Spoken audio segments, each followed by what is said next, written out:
Hello, and welcome to Words of Hope, Mental Health Conversations. We're so delighted that you have decided to join with us. Really, our heart in doing these short series of talks and then question and answers is to do exactly what it says on the tin, to have conversations around mental health. Those conversations by no means are intended to be exhaustive. They're by no means intended to cover everything, but to begin a conversation where we can talk about mental health and some of these issues. We've endeavoured to do that through talking about stress, anxiety. Next week we'll be talking about loss, and this week we'll be talking about relationships. If anything that's been discussed or talked about has really touched something in your own heart and you feel like, I could really do with further conversation, further help in regards of that area, then please do get in touch.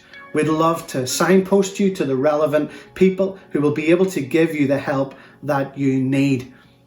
What we would love you to know is that whatever it is that you're facing, that there is hope for you in whatever it is that you're facing. Tonight's topic is relationships. And we're so delighted to have John and Vicky McEvoy, and they're going to talk to us for a while. And then after that, they'll be joined by another couple who will introduce them, and we'll have a question and answer panel about how to develop healthy relationships. So for now, over to John and Vicky. Thank you. Over many, many years, I have had the experience and the privilege of working with families and with particular individuals in end-of-life situations. And one of the things that has emerged in those scenarios is the focus and the concentration that has arisen around the key relationships. Relationships with spouses, relationships with family members, relationships with children and grandchildren, relationships with friends, colleagues and the wider community. And it does strike me as a little bit sad that for some people the importance and the value of relationships is only realized at the 11th hour. Wouldn't it be great if we all could right now and in this moment, with whatever is left of our lives ahead of us, we would be able to mark and respect and acknowledge that relationships are integral to our human well-being and to our human development. Relationships are everything. In fact, the Bible tells us that we were made for 3 relationships. We were made for a relationship with God, we were made for a relationship with each other, and we were made for a relationship with ourselves. Many of you talk to yourself. Many of you out there chastise yourself from time to time. Many of you out there are giving out to yourself from time to time. Don't worry, it's okay. We all do that. Now, the bad news is that in terms of relationships, because of the fall of humanity and because we live in a broken world, relationships can be the place where we are hurt and we are harmed and we are wounded. And those of you who are watching, I'm sure, could make a list longer than my arm of people in your life, and it could include people in a very, very close radius to you as a human being who have disappointed you, who have damaged you, who have disrupted your life and wounded your soul. That could be parents, that could be children, that could be family members, brothers and sisters. It could be work colleagues, it could be friends, it could be people even wider out there. But it's in relationships, unfortunately, that at times we can be hurt and harmed. But the good news is too that it's in relationships that we are helped and we are healed. And again, some of you out there might be able to recall a coach, a football manager, a pastor, a school teacher, a community leader, a family member who has really made a difference, who has lifted you, who has inspired you, who has helped to bandage your wounds when you needed it most. Yes, relationships are vital to our human condition. And on that particular note, I'm going to hand over at this point in time to my wife of 41 years, my wife Vicky, who will pick up the conversation and say a little bit to us about the space between our relationships. So the Jewish philosopher Martin Buber says that our relationship lives in the space between us. Every relationship, we've got this sacred space, and every one of us has got a responsibility to keep that space clean. And it's a great metaphor for our relationships from day to day, our relationships with our children, our relationships with our partners, our relationships with our parents, friends, church relationships, all of it. To think of this idea of the space between us. I can pollute the space in the relationships that I hold, and I can pollute the space how? I can pollute it with a word. I can just go, oh, rubbish. I can pollute it with a sound, with a look, with a reaction, with a criticism, with a judgment it's like plopping stuff into that relational space. And then the space starts to get uncomfortable. And we all know that feeling of discomfort when you sit maybe in the back of somebody's car and you're not quite sure what's going on, but you can just feel in your gut that there's an argument or there's some dynamics between them. It's an unsafe space, it's an uncomfortable space, and you know that there's something going down relationally. So when we feel that discomfort, we tend to react even more, and the space becomes even more polluted. And it actually becomes quite dangerous then as well. And once danger hits us, as we were talking about on one of the other videos, we either maximize our energy or we minimize our energy, so that we go to one of those two places. And so if we maximize our energy, we will argue, we will defend, we will become bigger people in order to try to get ourselves safe again, or we minimize our energy and we pull right back. We sometimes even check right out. We might actually leave the room, leave the relationship. I think something like 30% more people have filed for divorce during the COVID-19 lockdown period than at this time last year. Because people want out of dangerous relationships, and people were finding perhaps living together in such a confined space difficult. John and I have got two sons. One of them, the oldest son, would tend to, if we had words with him, he would kind of shout at us, or he would throw his toys on the floor, and then he'd storm out of the room and he'd slam the door, and he would be big in his energy. And then he'd go away, and about 10 minutes later he would come back into us, and he would just throw his arms around us and hug us and say, "Oh, sorry." His younger brother, Jonathan, who's now a fine upstanding young man as well, if we had words with him, he would just quietly leave the room. He would put on his coat and he would climb the hill opposite the house. We had a big hill just opposite the house in Westport, and he would just go up and sit there. And I used to find that way more threatening than the one who used to explode, that minimizing. And when if I have words with somebody and they get into the space where they just withdraw from me, I find that really, really difficult. And it's quite interesting to think about how you respond when your space becomes uncomfortable in relationships. Do you react by minimizing or maximizing? The good news is that we can clean up the space between us, and lockdown has been very challenging for many of us. And it might be, if you feel that the space between you and somebody else, whether it's on the internet or actually in your house, has become polluted, the first thing to do is probably to say, "I'm sorry, I've been so cranky," and maybe try and clear a little bit of ground. And then to start putting in things like appreciation, kindness, a smile, a kind word, a gentle text, a hug, a rub on the head if you are allowed to touch them, forgiveness, some of these amazing biblical words that just soften the space, that clean the space, so that we can actually get back to a good space.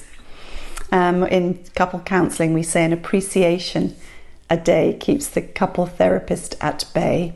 And so one of the ways that just to speak out our appreciation to the people in our lives. Finally, we have 100% control over 50% of our relationships. And so it takes two people to tango. But all I can do is take 100% responsibility for my side of the relationship and hope that the other person will take responsibility for theirs. And if they don't, then there may be a good reason for walking away. Hope you can stay with us after this video for our Q&A session, which follows directly after this. So thank you, Vicky and John, for your talk. It was really informative and so much in there for us just to unpack. We're also joined by Josh and Catherine, and we're so delighted you guys are with us. So why don't we introduce each other and let's get to know you a little bit better. So first of all, let's go for John and Vicky. Okay, well, I'm Vicky McEvoy and I live in Dublin with John. We've got 3 children and 7 grandchildren. And so lots of relationships going on all the time. And of course, we've got a wider world as well. And I'm John, married to Vicky. I've been an Elam pastor for over 40 years now. At the moment, I'm based in Dublin and leading the church in Tala, just outside the city. That's great. Josh and Catherine? Yeah, I am Catherine. I'm married to Josh. We have 3 children. We have an older girl, Kezia, who's 9, and then 2 boys. Levi is 6 and Jonah is 3. And I am mainly, other than being mum, am involved in the work in Sligo in our church there. Yeah, and I'm Josh. Obviously married to Catherine. We live in Sligo. Have done for the last 5 years, having been in England before then. And I recently qualified as a counsellor and setting up my own business in that, which keeps me occupied. Great, that's brilliant. Well, thank you so much, guys, for joining with us and taking the time to be part of this panel and the question and answers.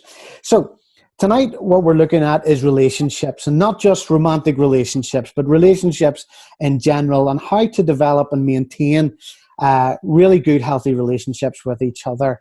And what we're hearing and probably seeing a lot in lockdown is that for many, that this lockdown period has highlighted either the positives for some, and let's be honest, the negatives for others around relationships. And so what we want to do is begin a conversation around maintaining, developing healthy relationships. I think I said relationships an awful lot in that paragraph, but there we are. So Josh and Catherine, what's lockdown been like for you guys? And as well, obviously you've mentioned you have 3 young children. So give us a bit of an insight. I'm sure it's similar to a lot of people's. What's it been like for you guys? Yeah, that probably sums it up really. It's been mental. Yeah, it's just been really busy. Yeah. We are all at home all of the time, and with 3 kids who are all really active and really involved in different things that was not our normal. And they're normally out swimming or with friends or at dance class or at school in loads of different places. And so all of a sudden we were all at home together all of the time. And although we do get on the whole, they're siblings and we're parents, so there was obviously, ups and downs. And like I say, that was really magnified in lockdown because suddenly there was nobody else to talk to, or there was no friend to go and hang out with or whatever. So yeah, we have definitely not been posting our DIY projects or redecorating our house. Although it's a different kind of busy, it's definitely not been put your feet up and relax and this has really been refreshing. It's been a really different kind of busy, but yeah, really busy. Yeah, great. John and Vicky, what about you guys? What's lockdown been like for yous? I think for us in the early days of lockdown, I sound very experienced at lockdown. In the early days, it was quite a shock because opposite to you guys, we were just alone together. And we couldn't travel or do any of the normal things that we do. So just the 2 of us. But the weather was good and we did get out and about. We started walking. We got time to ourselves a lot more. And we missed our kids and our grandchildren a lot. We've got 7 grandchildren. So I think we really, really missed seeing them. So that would have been probably quite a difficult thing. we also had to do a lot of online stuff, which was new to us. But down here in the south of Ireland, we're kind of out of lockdown, not completely, but we're on about stage 3 maybe. We were on about stage 4, but so we're allowed to sort of see our families again, and it's lovely. Yeah, I think as Vicky said, we are on our own in the house now. Our children are growing up, but nonetheless, and we shared prior to lockdown, we shared the same office space. But one of the things about relationships, you have to manage them and the rhythm of them. So we now use separate rooms for our work because we both work from home, and that's not because we had a blazing row or anything like that. But I'm delighted that early on we saw that, with online stuff and that there was clashing going on in terms of our need to be at the computer or our need to be in a Zoom call while Vicky may be working on a project. And so we just decided and processed that, and we're in separate rooms now, still working away. And I'm not sure when lockdown ends, we'll probably come back into the same office. Yeah. That's great. Thanks, guys. So I'd really like to pick up on a couple of things that you guys covered in your talk. John, you said something that I just thought was so enlightening and resonated so much. And you talked about how through relationships we can be both hurt, harmed, and wounded. But it's also through relationships that we can be helped and healed. And I suppose a question for the panel is, what would you say to someone out there who has been hurt, harmed, or wounded in the past through relationships, and their propensity is now to shield away, to hide away, to retreat from deeper relationships and deeper connection? Is there anything that we could be saying to someone who might be feeling like that? I think something that we kind of talked about was that it's okay initially to take some time. That if you've been hurt, and even like a physical hurt, if you've broken your leg or broken your arm or been injured physically, the advice is take some time, rest your leg, rest your arm. And I think that's good for us to do emotionally. And actually sometimes we need to allow ourselves, okay, actually I'm going to have a little bit of time to regroup, a little bit of time to process. But it's when that becomes kind of our normal that is not so healthy. And so I think one thing for me is to choose one person that I could make a small connection with, whether it's send one person a message, but actually not that I need to have a huge amount of friendships or relationships again, but actually to allow ourselves to start small. And I could here's one person that I could send a message to or begin something with. And that allows us, after our kind of time to heal and to rest, to allow us to begin to build back up a trust in relationships, or build back up a little bit of resilience in how we connect and relate to one another. Yeah, that's really good. I would really agree with what Catherine's saying there. To me, I think withdrawal is a necessary response in a situation where there's hurt or harm. And it's important that the withdrawal isn't the destination, or when you retreat in order to recover. And my hope would be then that having processed recovery in our lives, whatever that might look like, depending on the circumstance or the hurt or the harm that's been caused, that after that recovery, there will be a desire and an attempt to re-engage with relationship. The difficulty is when people are hurt, the primary impulse is never again, and just not just withdraw but hibernate. But that's not a good option. We need to withdraw to recover and then come back into the circle of relationships, whatever that may be. Yeah. I think that's really good. I hadn't thought of it, in fairness, before you guys mentioned that. But one of the things that came, sometimes we can just jump far too quickly back in and repeat the mistakes of, or we kind of enter into new relationships with brokenness already. And, Is there an importance to hang on a bit? Make sure that somebody want to speak into that.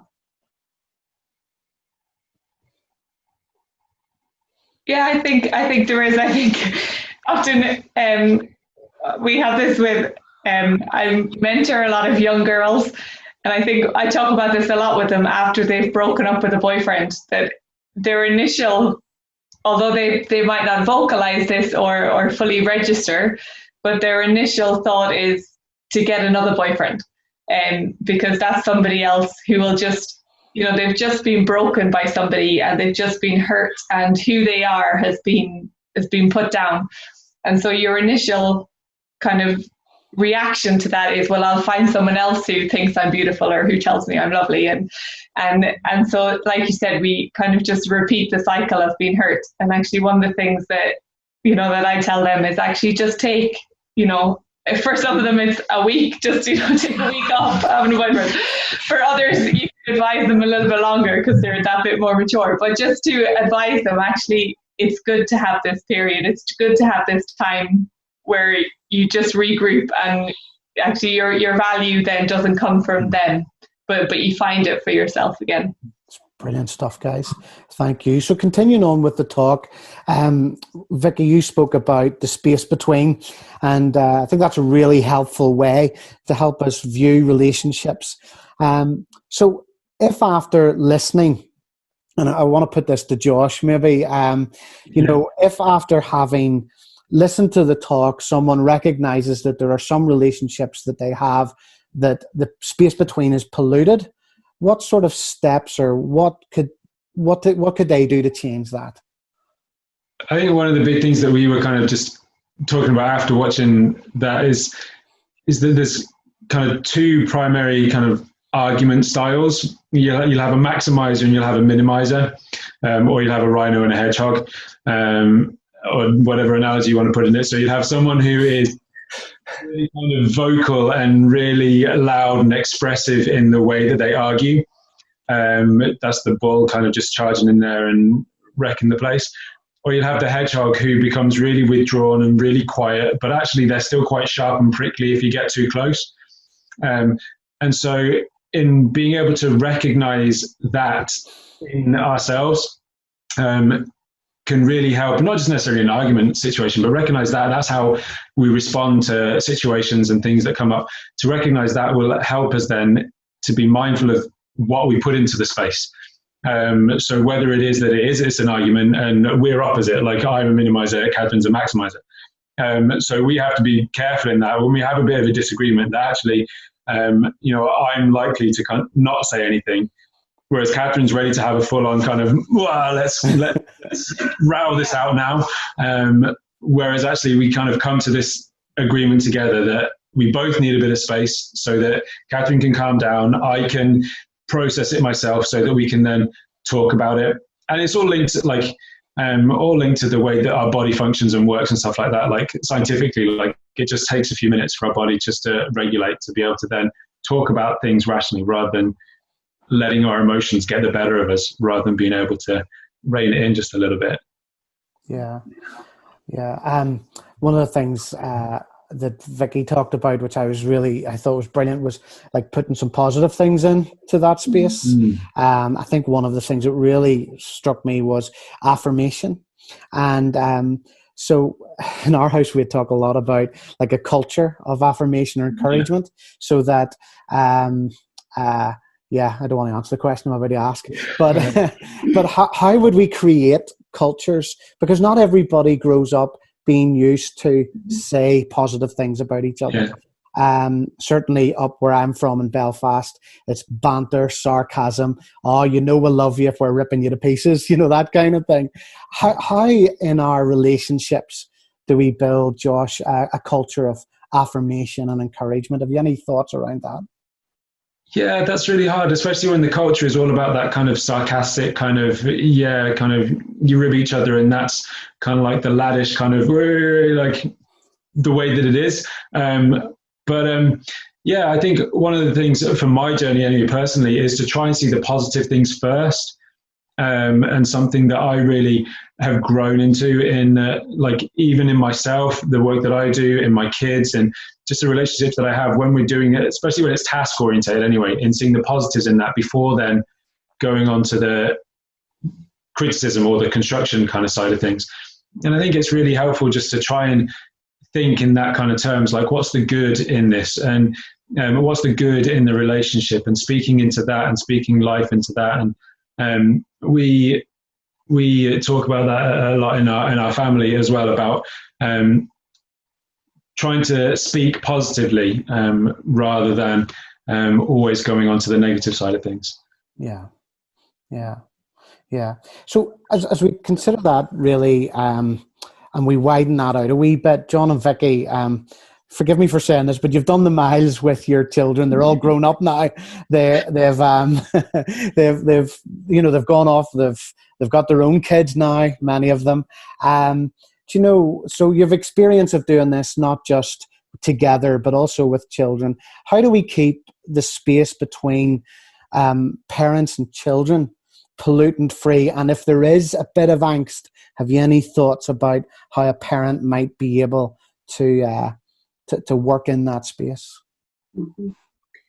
I'm a bit like what Josh was saying. I think if you try to catch your children doing something right instead of trying to catch them doing something wrong, that's quite a good place to start. But they will do things wrong, and we'll do things wrong as parents. I can remember one morning when there was a minibus waiting to take my two boys to school, and our son Jonathan, who was probably the quieter one, just wasn't budging. Like the door was shut, and I remember actually doing a kung fu kick kicking in the door.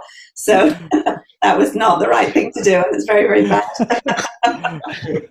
So I was far, and I am far from a perfect parent, but I think it's probably something around choosing your battles. And you don't like to even use the word battles, but sometimes you can win a battle and lose the war. And I think we need to be careful. We're not picking our kids up on everything they do wrong. We're trying to notice the things that they do right. And I think the secret information is that everybody wants to love and be loved. God's made us for relationship. And whatever behaviors our kids come up with, people want to be loved. They want to have good fun at home. They want to have good relationships. And so it's trying to be mindful of that.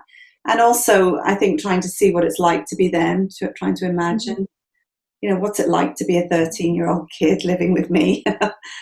When you're what's it like to be a 5-year-old, even living in a busy household where everybody's so busy? And I think that other perspective, really trying to see the world from another person's or a little person's perspective, is quite important. Yeah, that's good. That's good. Anything to add to that, John?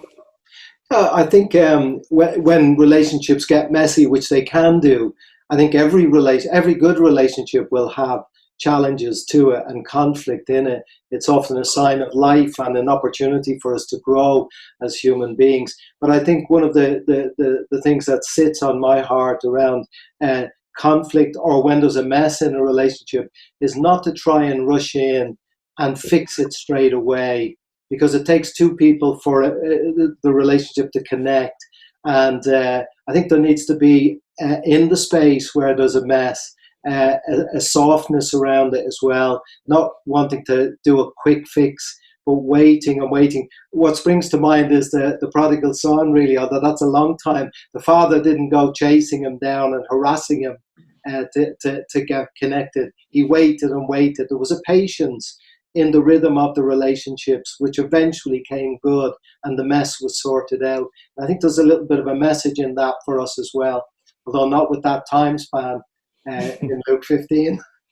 But just giving a bit of space, and I think Josh referenced that a little bit, just stepping back and giving a bit of space, and then coming and seeing if the mess can be dissolved then with some more positive wording and loving conversation, rather than reactive or stressed or panicky, Yeah, because so often we can, I suppose, deal with conflict when it's hot, and we're fired up and everything logical switched off, and we're just going flat out at it, and it just doesn't help. Sure, it doesn't. Yep. So okay, so I'm trying to think about the person who, could send to us, but I've recognized there's pollution in the space between me and another, and I'm trying my best, but it just seems to be totally ignored. Is there anything that you would say that might help with that? Vicky, would you? I'll let John do that one. Yeah, I think in a situation like that, where, as Vicky pointed out in the part of the talk that she did, you're 100% responsible for 50% of that relationship, whichever one it is. But on one level, you can perceive that as limited capacity, and that's true. But you can also see it as wonderful opportunity to keep dropping into that space, love and kindness, non-judgmental attitude, non-critical attitude, and believe, as Vicky has indicated earlier, that people long to be loved and belong. And we sometimes have to believe that when there's no evidence of it. Even with our kids, there can be no evidence that they want us to love them. But if we just keep loving them, we've got to believe that the greatest is love. And that if we keep turning up in a loving way, and we're sowing love into that, I think that in the process of time, we can have confidence to believe that even though the other person's unwilling in that moment, resistant, and have their back to us, that degree by degree, perhaps their back might be turned and they will swing around gradually as love and kindness, softness and positivity and affirmation is continually sown. But that may not happen in a moment or in a few minutes. But consistent posture of love, I think more often will yield results in that, even though you can't touch the other 50%, but you can believe that something will happen because the currency that you're using has proven its worth over the years and is affirmed in the Word of God. Yeah. Because even as you say that, John, it comes to mind the scripture in Romans where Paul writes and he says, as much as it depends on you, live at peace with others, and that, whenever you were talking, Vicky, came very much to my mind, that there is that, as much as it depends on you, do your best, and you're part of the relationship. Yeah. And I suppose it's maybe something, because obviously we can't touch on everything in the talk, but one of the things we talked about outside of that was even something right down the line of love languages. So now some people will be going, oh yes, I've heard about love languages, and some people will be going, what on earth are they talking about? And I know for me, learning a little bit from you, Vicky, years ago, about and John, about love languages, it really helped me understand that there were some ways that Alison heard me and some ways that she didn't.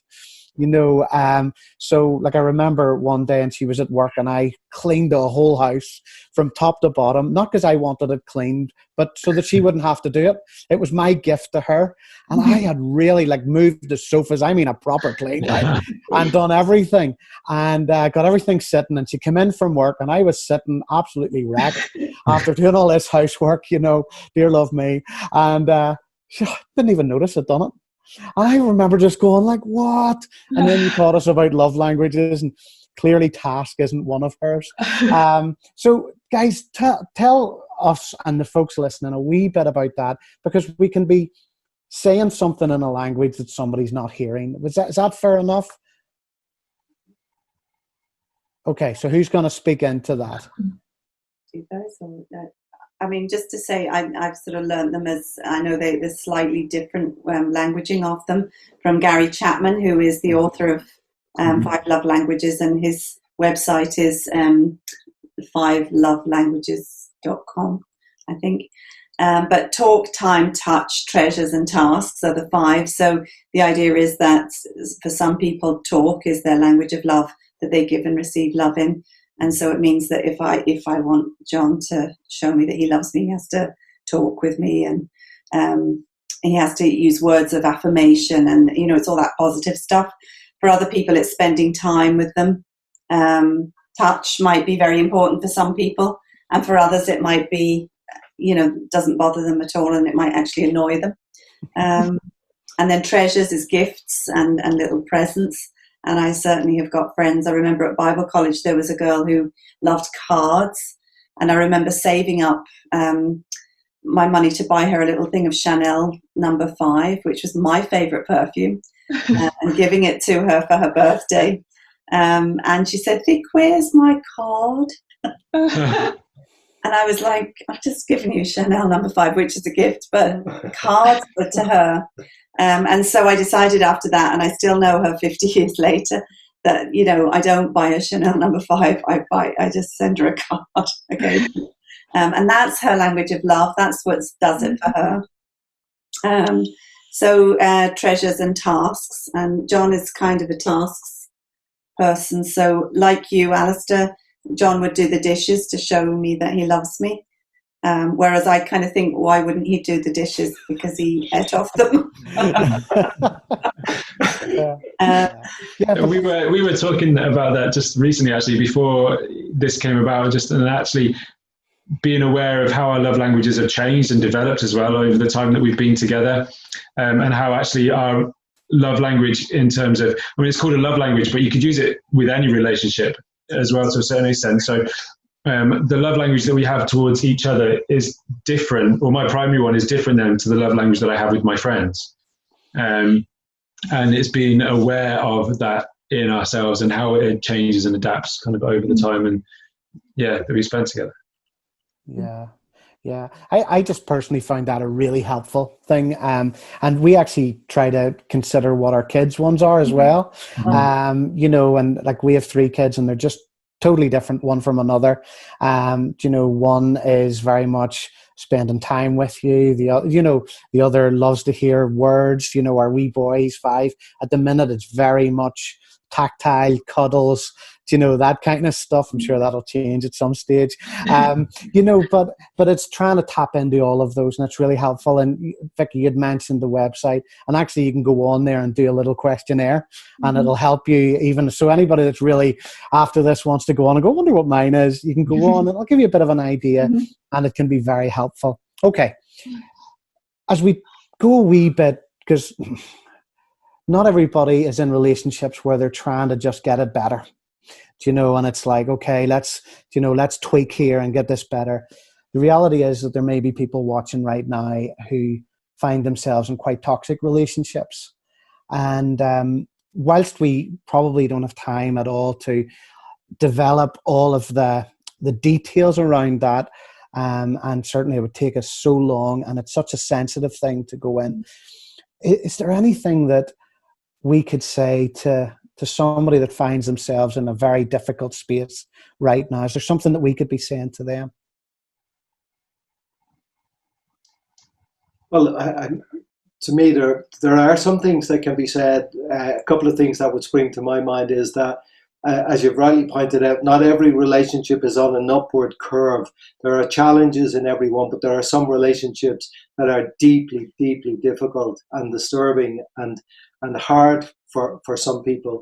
And a couple of things for me that are helpful is that you're not alone. We sometimes feel if we're in a difficult relationship that we're the only person that's ever been in that place or in that situation.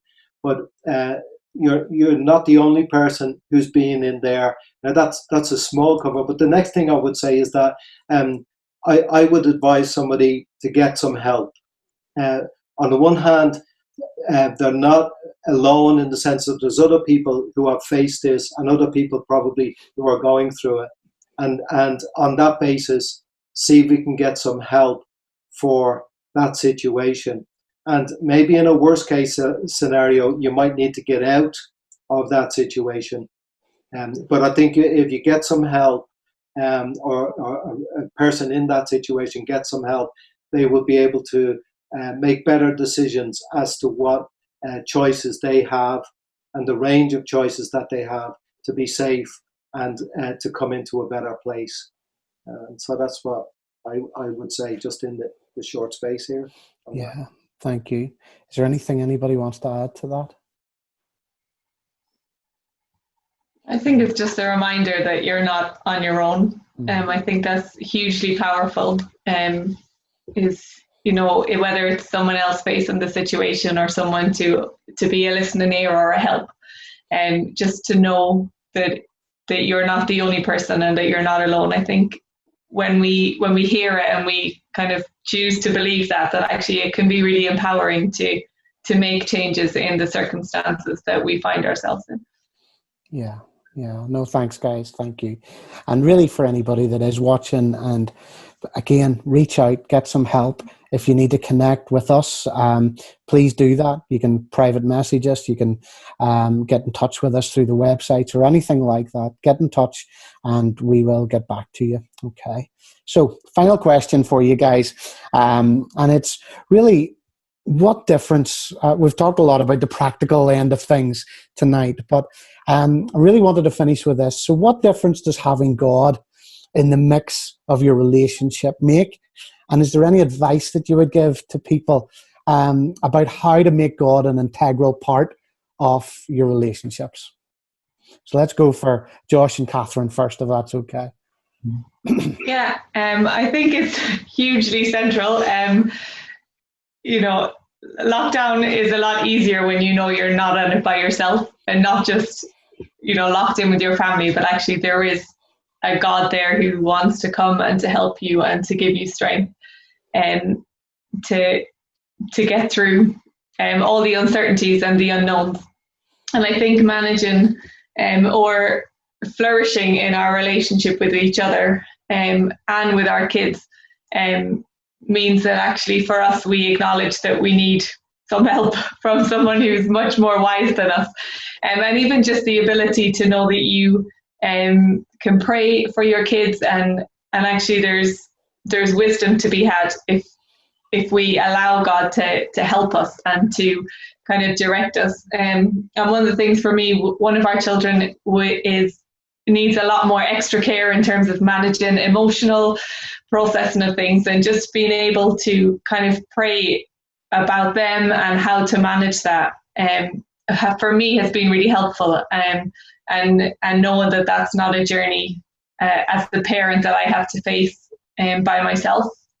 And I think, and one of the things we've started to do as a family over lockdown is we chose to get up every morning and have breakfast together, because it's very easy. It was very easy at the beginning just to sit in your pajamas all day and, you know, watch Disney Plus and think you're having a great holiday. But actually, mentally, that isn't very good for us.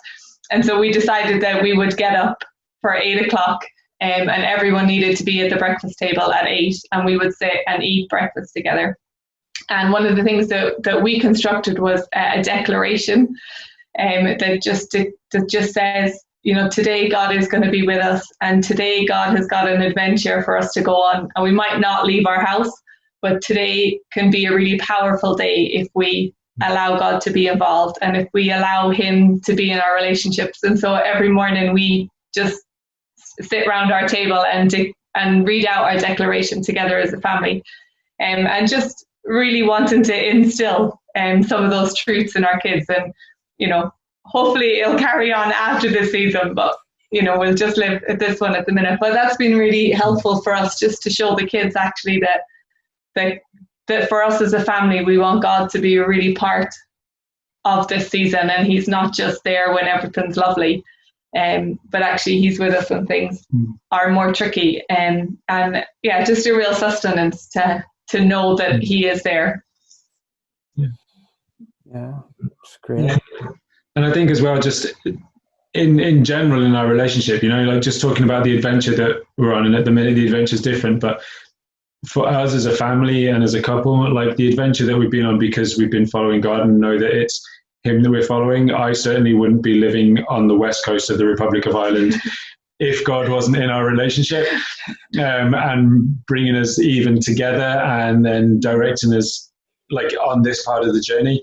So it's just been a real integral kind of key aspect of our relationship. And we're not perfect. Like, there's times we go through and we're like, oh, like, praying together for us can sometimes be a real struggle. Not necessarily that we don't do it, but like sometimes it's just a quick 2 minutes before we go to bed, rather than like spending hours together in prayer. There's times when we've done that as well, and there's times when we haven't done that. So, but actually, it still is just a key thing in our relationship, and something that if we didn't have, like, it would be much harder. It would be much harder, yeah. Yeah, brilliant. John and Vicky.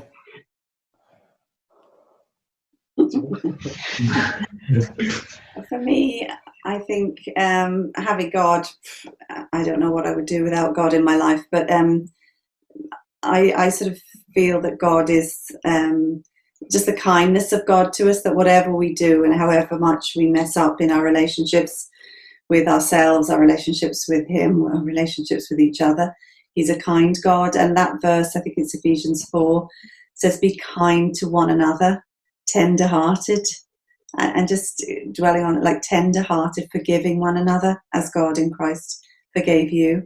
So there's something about God's kindness towards us, and if we could just be a little kinder to our kids, a bit kinder to the milkman, a bit kinder to our husband, a bit kinder to the dog, the cat.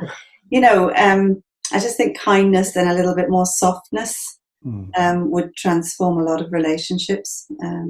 So as God's kind to us. Yeah, and as Vicky mentioned there, the three relationships, which is on the video, of course, our relationship to God, to ourselves, and to each other. I often think of that, and somebody mentioned it years ago. It's like a three-legged stool. If one leg is missing, it's not going to be stable. But relationship to God is key in making our journey as human beings, because His relationship is consistently good. And as Vicky said, kind and loving. And being connected to God, first and foremost, enables me to turn up in the world with sanity, or maybe more sanity than I otherwise would have, with stability and steadiness, with strength as well. And as Josh said there, I think that having God in our lives helps us to find purpose and destiny, and brings us on a journey. So to me, I couldn't imagine life without God.